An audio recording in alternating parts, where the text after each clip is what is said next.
Good morning mga boss. Dito tayo ngayon sa Tiwi Rescue. Ayan.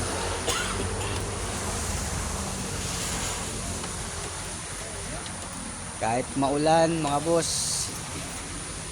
trabaho tayo. Yung kasama ko, si hi. Ito mga boss. Ayan. Yung problema nito, nagba-blackout, kaya i-check namin yung electrical nito. Kaso medyo maulan, hindi kami makagawa ng maganda kasi mayat maya umuulan. Ayan. Kaya tsaga-tsaga lang. Okay, sige mga boss.